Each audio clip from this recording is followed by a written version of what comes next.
looking at this graph, what I can say is, at least for Amazon, predicting stock market is equivalent to predicting the financials.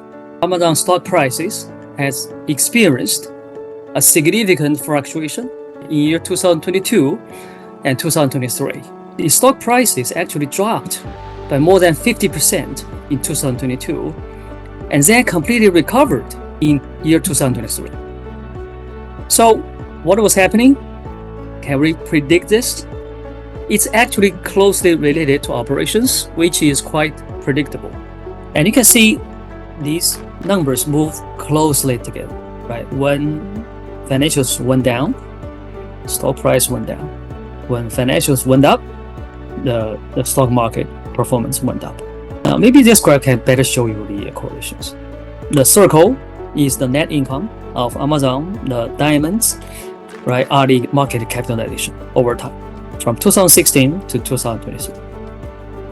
Now, looking at this graph, what I can say is, at least for Amazon, predicting stock market is equivalent to predicting the financials.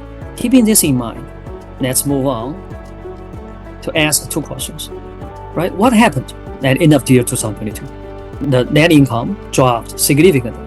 And can we predict the rebound of both the financials and stock market performance? Let's look at Amazon's profitability and financial health, right? Let's look back to 2022 and let's find out what's going on. In year 2022, let's first look at profitability, right, from the total revenue and net income's perspective. Let's look at the revenue, right? The revenue growth slows down. 2022, and the pandemic is gone.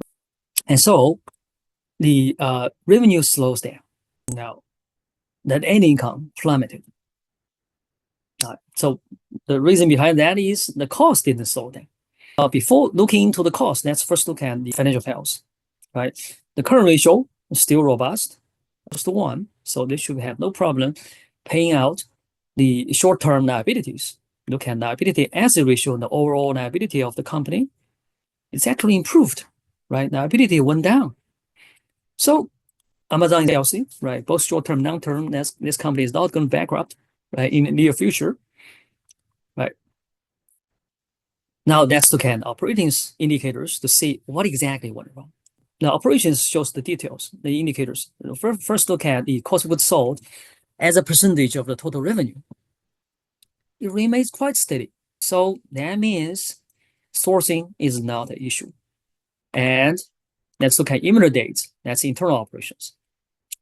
Inventory days actually went up slightly from about 26 days to 28 days, 2 days more. Is inventory the biggest problem? Well, it may not, because it doesn't increase by much. If it's a problem, it's a minor problem, right? And let's look at labor productivity. That's the revenue divided by the workforce size, right?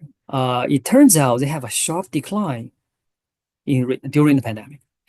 It used to be $370,000 per person, per employee. It went down to $290,000 per employee, more than 20% decrease. Well, they hire a lot of people during the pandemic.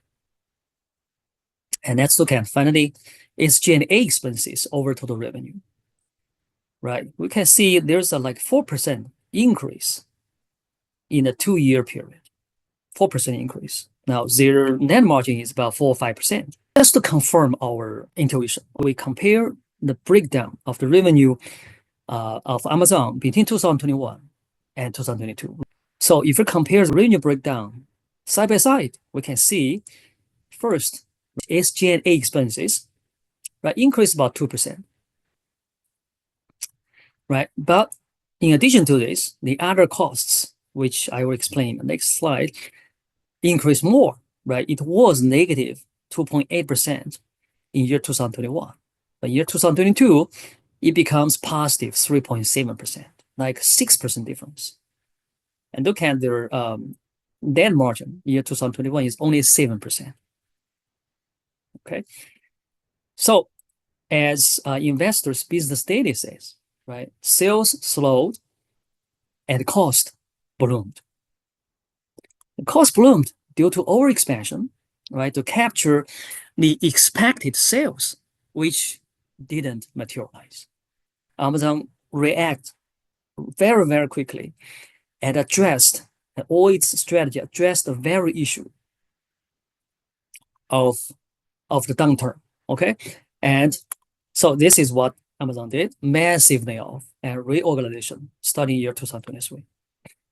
Amazon actually is the company that fired most of the employees in this year, and drastic cost-cutting measures, from ending experimental projects to pausing grocery store growth, that's all the other cost, right?